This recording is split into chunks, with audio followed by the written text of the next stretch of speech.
I wanted to alert the public that agents are at my door right now. They're saying that they were able to go before a grand jury sometime, I guess, in the last 24 hours, and that they have a warrant for my arrest. I've talked to my attorney, and I'm being advised to go with them, I guess, down to Whipple.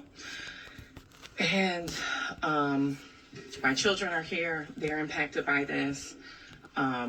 This is all stemming from the fact that I filmed a protest as a member of the media. We are supposed to have our constitutional right of the freedom to film, to be a member of the press. I don't feel like I have my First Amendment right as a member of the press because now federal agents are at my door arresting me for filming the church protest a few weeks ago. Again, I don't have a long time here, you guys, but I wanted you to know, for me, agents are at my door right now. My attorney has spoken with them. I did send a relative outside to talk to them. They're showing some type of documentation, apparently, that they got an indictment from a grand jury. I knew that I was on a defendant's list. I did not publish it because it was under seal. And so we've done everything that we can to try and abide by, the advice of our attorneys. But right now, you guys, I wanted you to know I'm going to have to hop off here and surrender to agents as a member of the press. I filmed the church protest a few weeks ago, and now I'm being arrested for that. It's hard to understand how we have a constitution, constitutional rights, when you can just be arrested for being a member of the press. We've seen all of these violations. All right, you guys, I gotta go. They're knocking. She's coming right now. Give me 1 second. Go take her to the test. That's what we would like to do expeditiously. Apparently there's already a picture of it on the phone you're talking on. You won't give me 2 minutes to take a quick look at it? Sure. I would have to send you the video. Well, we can take a picture of it for you, and you can send it. That would be great.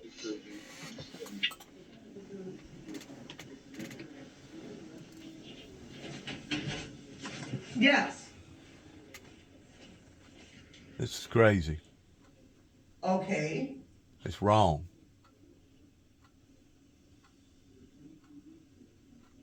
But then again, it was wrong towards them blowing up. Okay, well, this is really scary. There's kids in the house. You guys have not been really friendly in the community. And to me, this seems a little, can I finish, sir? Can I finish? Can I finish? Get your phone. This seems a little bit aggressive to have all these cars in our cul-de-sac, 2, 3 agents, and now I saw the one disappear to the back. So to me, this is a little aggressive to just serve a warrant. Slide the warrant. Let me see the warrant.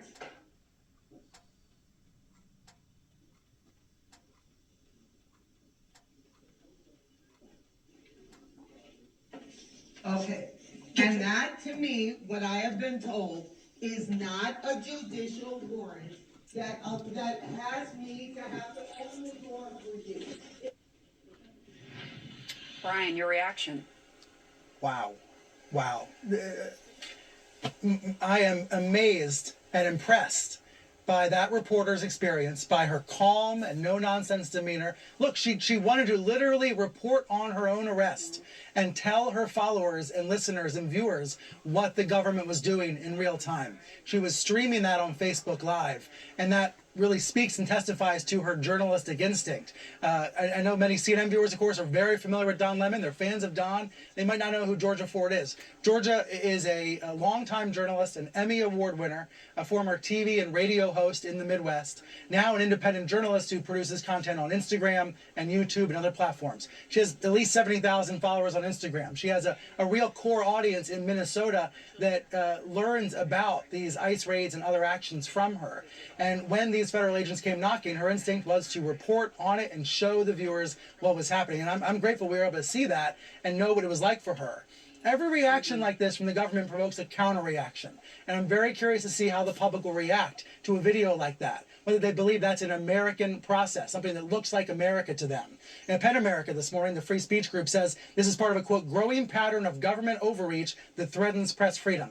But I know, and I think you know, Pam, that journalists are not going to be intimidated by these arrests. If anything, they're going to take it even more seriously to make sure we are documenting what happens at these protests. Yes, within the bounds of the law, but documenting these protests so that everybody else can see what's going on in Minnesota and beyond. What stands out to you, Joey?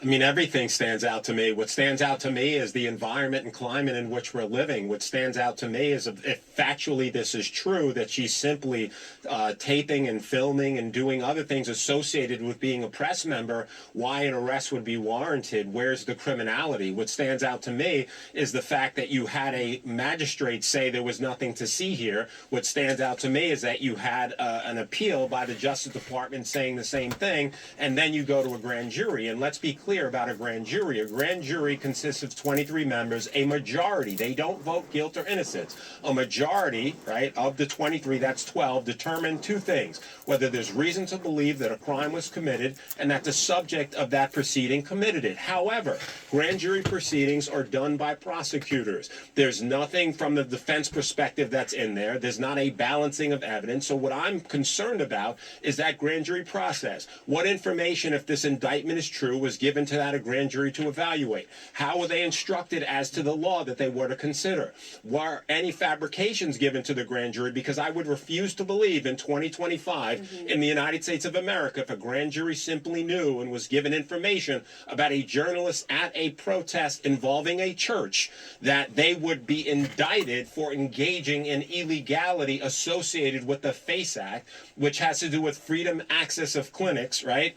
And you're talking about a journalist who was simply there, who was trying to do that. And so I'm just extraordinarily, Pam, concerned about this in all respects. Yeah, let me just jump in on this question because I'm just reading here what the initial judge said when DOJ went to the judge asking for a warrant. And this was Judge Schultz. And this judge said in response that Lemon and his producer were not protesters at all. Instead, they were a journalist and his producer. There is no evidence that those two engaged in any criminal behavior or conspired to do so. So clearly then DOJ went and found another judge to sign off. But like, how significant is that, Joey? I think it's very significant, and it's quite frankly very bizarre. To what length will you go? You're judge shopping to determine someone who is going to ultimately side with you. And then again, in the event, for example, that this, Georgia Force arrest was done by a grand jury, I'm just curious, and defense attorneys attack all the time the procedural mechanism of a grand jury, the information that the grand jury evaluated, what specifically they were told. If we're in a society now, Pamela, where we're not arresting people predicated upon lawful violations, but just predicated upon hurt feelings or upon things that are said that we don't trust in, believe in. Maybe you don't like Don Lemon, right? Maybe if you're the president, obviously he's a critic of the president, you think he shouldn't be a journalist at all. Is that a basis upon which to arrest someone? It's not. And so I think, Pamela, we need to be really, really careful in the world in which we are living in, where we're just seeing the denigration of law and lawlessness, and it's just it's alarming and shocking to say the least. And Brian, I understand you have a development.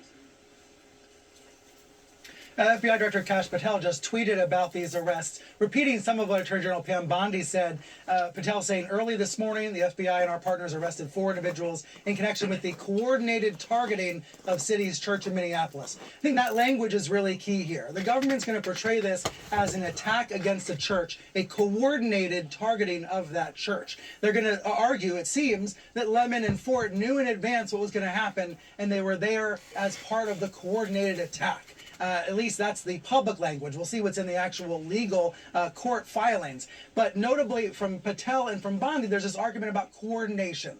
And it raises this question, right? Lemon was in Minneapolis covering the protests. He did know something seemed to be planned because he told his YouTube viewers to stay tuned, and then he drove to the church. Notably, his cameraman did not go inside until there was a skirmish, until you could hear protesters speaking. So Lemon was aware of the situation to some degree, it seems, but he was also aware that he was there as a journalist with a microphone, trying to talk to people, trying to find out what happened. So we're going to hear from the government this idea of coordinated targeting, and maybe if it gets to a jury, we'll find out if a jury agrees. All right, Brian Stelter, Joey Jackson, thank you for putting this all into perspective. We appreciate it, and we're going to continue to follow this. And still ahead here in the Situation Room, we are following breaking developments in the case against Luigi Mangione, what a judge just ruled about key evidence. You're in the Situation Room, and we'll be right back. I want to make a comment about what they're talking about pertaining to people basically losing their rights. Whenever I wound up in Oklahoma City, Oklahoma in 2009, I had not said or done anything that was illegitimate or was considered unlawful. But yet now, they planted a bomb in the back of my truck, activated it.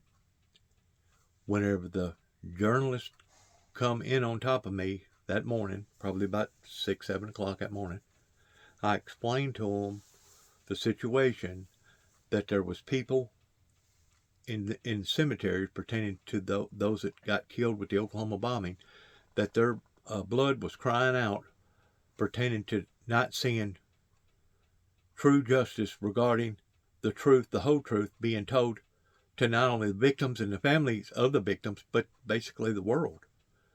And to think that I followed proper protocol, I lost my job on account of it, but to think that I followed proper protocol in getting 3 different estimates from 3 different people of what it would take to either repair or replace the camper, and couldn't repair it because it was destroyed too much, because it blew the windows out of the camper, presented that to City Hall, and it was denied. This goes back to basically, I can speak personally from going back into 1989, when my son and I had went on a religious crusade up to Washington, D.C. and New York. Whenever I come back, I didn't realize that Secret Service had put a tail on me that was following me around. It actually went into my grandmother's house in Kenton, Tennessee, and interviewed my brother, my grandmother, and my mother. Well, while I was passing out material all throughout the area pertaining to the gospel, I was down in Madison County talking on a little PA while I was displaying my 4 horsemen in the back end of the truck. Each horse was probably about, probably about 18 inches from nose to tail. It was probably about 18 inches high, and it was made in a structure where I mounted it up on top of the truck where people could see it. While I was driving around, hadn't stopped, given nobody no material, had done nothing, none of the above, a federal officer set off to the side and basically supervised 2 Madison County police officers that pulled me over, had me arrested for having a deadly weapon, and took screwdrivers and crowbars and pried open a box that I had a sword in at the time, which was nothing but like a $30 rinky-dink sword like you'd use in Sinbad and the Sailors, or some sort of a play script like that. It wasn't even a real sword. Basically, confiscated that sword out of that box. That sword had not been taken out of that box from the time it went into that box. Threw the sword in the back end of the trunk and hauled me to the jail cell over me standing up for peace, love, grace, mercy, the things that the Bible talks about. Once I realized what was going on and they wasn't going to give my sword back, I protested. And the day that I went up to Jackson, Tennessee at the courthouse in Madison County, I got up there probably about, 9 o'clock that morning. And by about 1 o'clock, once they realized that I was basically making a stand and I was talking to people, and at that point in time, I think I was passing out material, telling them the same stuff that my son and I had been talking about all year long. They brought 6 officers out there, picked me up, didn't say a word, picked up all my stuff. I don't know what they done with it. I lost it, but threw me back in a police car and hauled me to Bolivar. Hauled me to Bolivar like I was crazy, because I was standing up for my rights, and I was standing up for the fact that the way they went about doing that was totally wrong. But yet no, somebody out in California can be protesting over the 99%ers versus the 1%ers, standing in a crowd with women and children around, probably at least 1,000 people, I'm estimating. They had some horses out there for crowd control, and there was probably, give or take, maybe 50 other different officers out there. I mean, it was a big deal out there in front of the bank where the big bull is. Anyways, this individual was standing out there bare naked, completely bare naked, blonde headed, probably about 6'2", looked to be maybe 22, 24, maybe 25 years old. And I guess because he had a red little sock over his tallywhacker, he wasn't considered bare naked, and because of it, they couldn't arrest him for nudity in public. And he was just standing there with a protest sign about the 99%ers. If that same individual would have been in the state of Tennessee, they would have done him the way that they done me. They would have thrown him in the back of a police car, and they'd have taken him down to a mental hospital to see if he had both his oars in the water or not. I'm trying to explain how people's rights has been degraded ever since the Reagans and the Bushes done what they done, pertaining to Desert Storm and Desert Shield, and pertaining to the Afghanistan war that basically made a mockery out of about $2 trillion, not counting the fact of endangering people's lives by leaving all that equipment over there. And God only knows how many people that actually did get physically harmed or possibly got killed during the Afghanistan war, or takeover, or whatever it was, reconformment, whatever, national reconformment, whatever you want to call it. But I have seen a decline in people's rights, just like the reporter over in Saudi Arabia, that because he was saying stuff that the Saudis didn't like, once he went into their embassy, they killed him, cut him up in pieces, stuffed him off in suitcases, and they hauled him out. And the reason why we know that is because we had cameras set up at that embassy, and we seen him go in, but he never come out. And we found out later he was dead.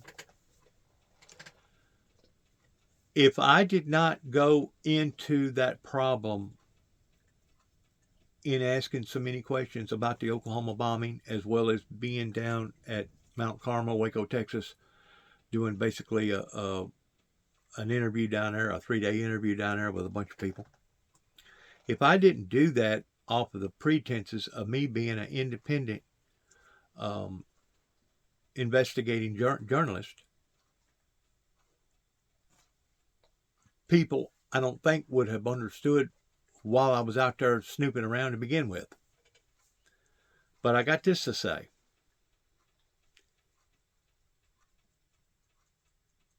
True journalism should not be biased in any form or fashion. And what that they should be concerned about is the truth, the whole truth, and nothing but the truth. not because they're trying to stir up something, not because they're biased from one side or the other, but because, historically speaking, the truth needs to come out. Similar towards what TBI done recently as far as digging up Buford Pulser's wife's grave and doing a forensic study on her grave and finding out that this is what they claimed, that Buford Pulser had shot and killed his own wife. I don't know, other than for historical purposes, towards clearing the record of the reason why that they done that. It was told to me by a mayor down in, I think it was Savannah, that the reason why that they done that was because they were trying to make a movie, another movie about Buford Pulser. Whenever it gets to the point that freedom of speech and journalism is under attack in America, in which I can vouch for personally, of one event after another event after another event, just like up in Kentucky in the year 2007, towards me trying to warn a group of people about God had showed me that there was going to be massive, major electrical disturbances to come. And to think that they attacked me the way that they did by shutting down the dam and bringing in the feds and looking for explosives just because I'd made mention about electrical disturbances, it automatically told me that not only is it offensive to our rights to be able to speak, but just like whenever I was dropping off Bible material up here in Martin, Tennessee at Pickles at a convenience store, and I made mention to an individual that there was an explosion of controversy going on in my life, and I was probably going to wind up on the Channel 6 News, in which I did 2 years later down in Oklahoma. To see them come and arrest me, haul me back to Martin, Tennessee at the old precinct, and for me to explain to them that I had absolutely 100% no harmful intentions whatsoever, but yet no, they wanted to charge me with falsifying files, which basically puts a person under suspicion. This was in 2005, puts a person under suspicion towards having terrorist implications. After me explaining to them people that I had no whatsoever wanting to harm or hurt anybody towards promoting my message, it let me know this. And I can't vouch for this situation necessarily, but I can vouch for my situation. I had people that was deliberately creating things or trying to create things. That way they could destroy my character, and that way they'd basically take me out of open population, and that way I wouldn't be obedient as a subservient unto God in spreading the gospel and telling people about the Lord Jesus Christ. Especially whenever I made mention in Land Between the Lakes up in western Kentucky on a notable recording that my appointed attorney drove all the way from Louisville, Kentucky down to Paducah, Kentucky to represent me, of questioning me of whether or not I'd made mention about going to try to rid evil or kill a darkly complected individual that I'd met over in Martin, Tennessee, pretending to him being basically the mastermind of 9/11, being basically Satan in the flesh.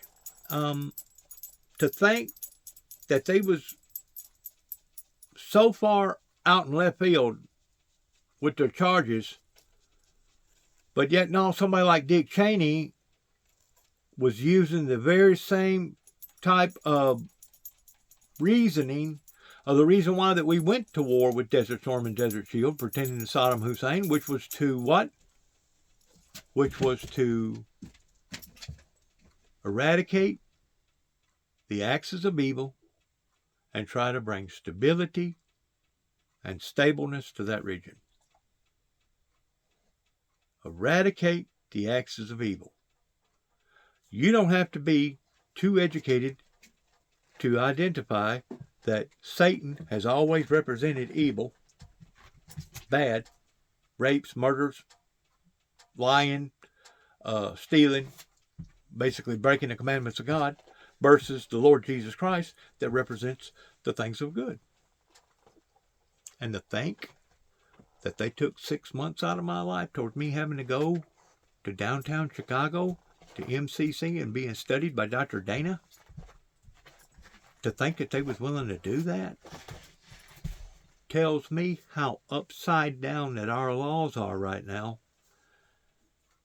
In, first of all, them not, I'm talking about not all law enforcement, but a great deal of them are so messed up that either they don't know the difference or they choose not to want to know the difference between good and bad, to the degree that they make it hard on the Christians that's trying to tell the people this is all these bad things that are happening, they're not of God.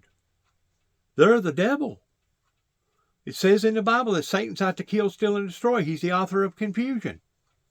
And it also says in the Bible that in the last days, Satan will come down in great wrath because he knows his time is short.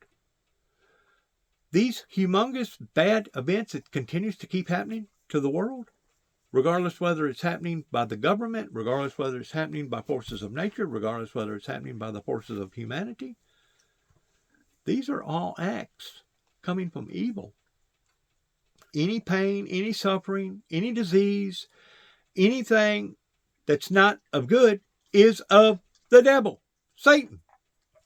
You don't have to be too educated to figure that out. And to think that they was going to charge me for premeditated murder, unless I got studied by this psychiatrist up in Chicago, that after then they was willing to release all the charges that they was going to pursue, and to think that they didn't own up to what that they said, even though I left them alone for 2 solid complete years. 2 years I was told to leave them alone. Don't bother them, don't harass them, don't send them a telephone call, don't write them a letter, don't even send them a smokestack. I'd done exactly that for 2 years. And then to think that they come after me again in LBL, using their federal abilities of crossing over state lines, and drove all the way out to Oklahoma City, Oklahoma, and picked me up while I was working for Collision Clinic, and then drug me back to Trigg County, Kentucky, and now they took almost another year out of my life. To think that this can go on in America is wrong. It's deathly wrong.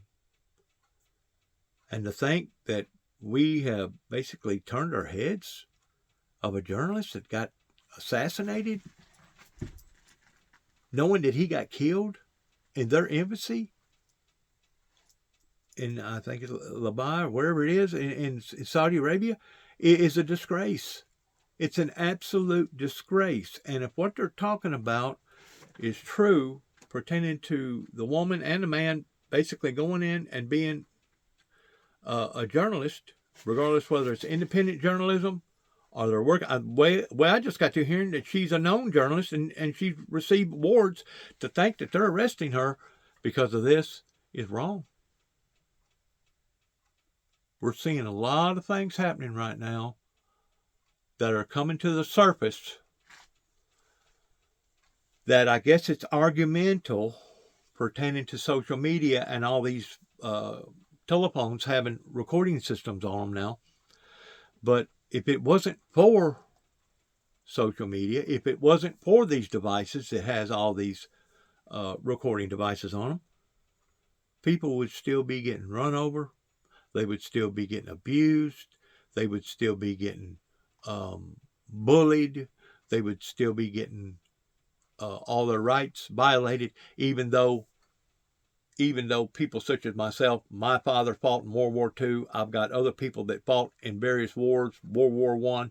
I've got a great-great-great-great-grandfather that took on artillery shell that got wounded during the Civil War. He was a cook, had to finish out his time over in Albina County.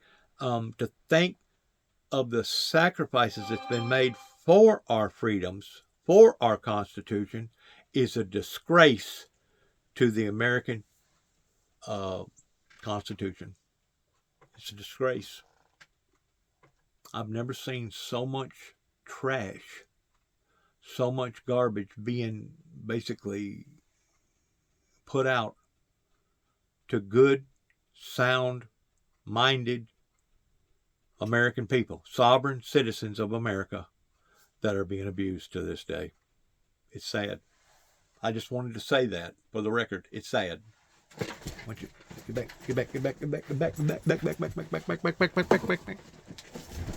My dog. All right, let me reset this camera. Let's see if we can get this here on focus again. There were 3 statewide reviews of the 2020 election. I just had to say that. Recount requested by the Trump campaign, I should say.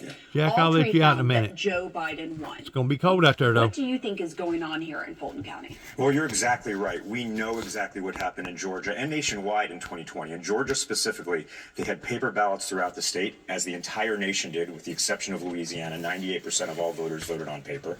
And those paper ballots were counted multiple times and audited to confirm. And in Georgia specifically, those paper ballots were counted 3 times, 3 different ways, once entirely by hand, hang on, Jack. all before Thanksgiving of 2020. Real testament to the work of the election officials there. We know what happened. There were multiple challenges in court. Those all failed, including those heard by Trump-appointed judges, specifically in Georgia and in some other states. And over the course of the last 5 years, we've seen multiple lawsuits. We've seen defamation claims against those that lied about the election, all of which held those individuals liable for lying about the election. And yet, over 5 years after that, we're still seeing the President of the United States and the full mechanism of the federal government spreading some of these lies about an election that we very much know exactly what happened. He's still ranting about it. And the context of the timing matters because the midterms are coming up. And I'm going to get to that in just a moment. But first, I want to ask you about why in the world the Director of National Intelligence, Tulsi Gabbard, would have been there. She was spotted there at the scene of this FBI search. President Trump said she was there to, quote, try to keep the election safe. In your experience, David, why would a DNI be involved in a domestic law enforcement operation like this? I couldn't possibly answer that, and certainly the administration has not answered that either. The Director of National Intelligence has 0 jurisdiction over domestic elections. In fact, the executive branch has very limited jurisdiction over elections in the United States. We have something in the United States called the Elections Clause of the Constitution. The founders were very wise, saying that elections should be run by the states. Only Congress has any power to regulate elections from the federal level. The Director of National Intelligence really had no valid jurisdiction or reason to be there. It does appear that she was there. And I think it's a really important question to ask specifically Director Gabbard why she was there, when she learned of the warrant, who told her about it, what caused her to be down in Fulton County inside an election office at a county level. Yeah, and we know that she had declassified these documents last year, alleging that the Obama administration had staged a, quote, treasonous conspiracy. He just said that only Congress had the ability to intervene, right? But yet, no, during the 2000 election, pertaining to the hanging Chaz down in Florida, the only way that got solved was by the Supreme Court.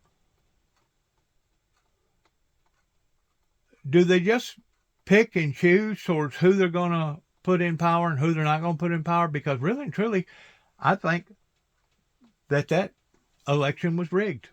Out of all the elections that I've ever witnessed, that was one of them that I feel like that actually was rigged. I know God spoke to my heart before it was ever announced about 3 o'clock a.m. in the morning that Donald Trump did not win that election. Joe Biden did. Just like whenever Donald Trump run the second time, probably about within, I'm going to say by 9 o'clock, 10 o'clock, I knew that Donald Trump had won that election. You look at the figures, you figure out the score card in the electrical votes, and you don't have to be a whiz to figure out who's going to win, who's going to lose. And it's just awful in the things that's happening to the American people right now. I just feel so bad, especially for the lives of the innocent, those that are just now being born and basically being subjected to this type of abuse and having to inherit all this indebtedness and having to inherit all this craziness going on. I just feel so bad for them people. I really do. I feel bad for them because I know that, first of all, they didn't bring this upon to themselves. They don't deserve this, but they're getting it anyway. Her shift beyond dramatic. A DeSantis, then a Haley voter, said she would vote for Joe Biden if Trump won the Republican nomination, but she changed her mind. I think Biden probably changed me more than Trump. I think watching nothing be done, for 4 years about an open border. Now she gives Trump an A-, loves the immigration crackdown, just closed a big real estate sale, and thinks the economy is picking up. Sarkon laughed at Trump's 2020 election fraud claims when we first met. Another big change. I'm starting to question the election of 2020, right? He lost the election in 2020. I don't know. He lost the election in 2020. That really struck me, David, because you heard that voter question the 2020 election results after previously dismissing the president's fraud claims. What is your reaction to that? And just going back to your other point, what does it signal to you about the trust in the upcoming midterms? I got to turn this camera off. I have a lot of understanding for people like that voter who have just been inundated by a constant toxic diet of lies. It's been endless for 5 years. If you talk to election officials, they're today getting as much being attacked and abused and threatened and harassed about alleged election fraud as much today as they were 5 years ago. It needs to stop. They're exhausted. They're all public servants working diligently, Republicans and Democrats all over We're the country. going through psychological abuse. The voters who have supported Trump psychological have been the warfare target of this disinformation. They are being targeted for political disinformation, but also for donations. There's a whole economy that has grown up around the grift of election fraud in 2020.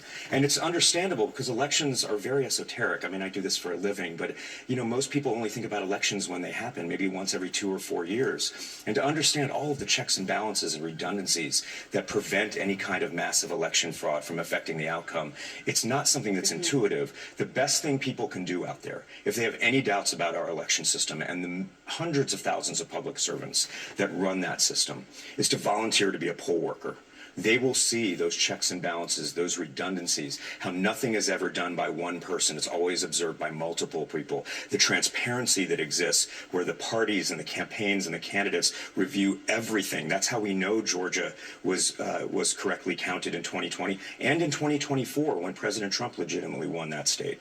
So it's really difficult when there's such an economy that has grown up to target millions it's questioning the integrity of we the people, and we the people don't deserve this because it's like I said, it's psychological warfare. It keeps everybody in a hither. It keeps everybody emotionally drained. They don't know who to believe. They don't know who to trust. They don't know what to believe anymore.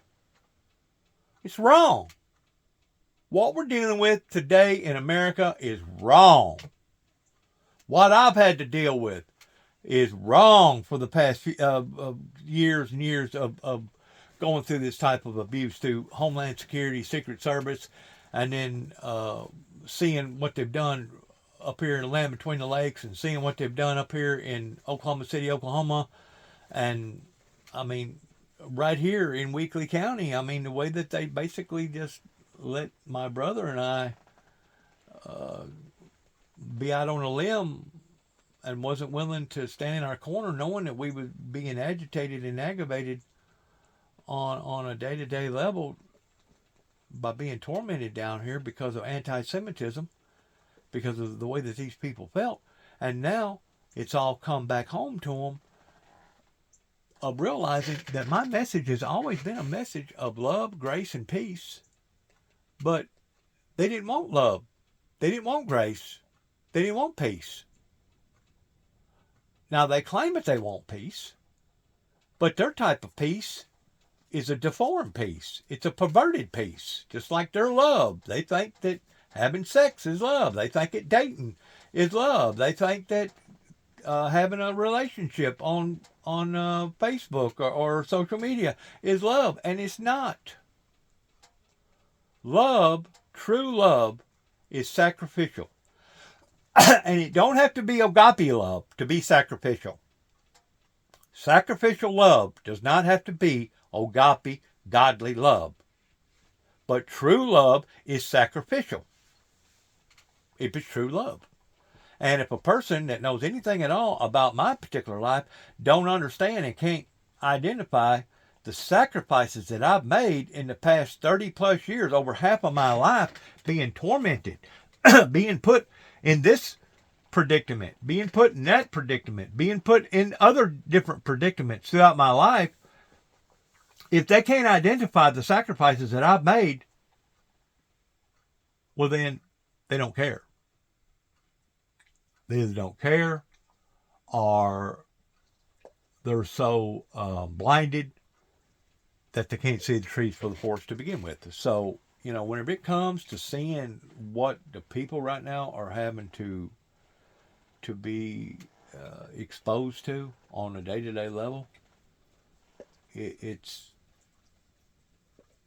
vile and it's wrong and it's corrupt. It's evil.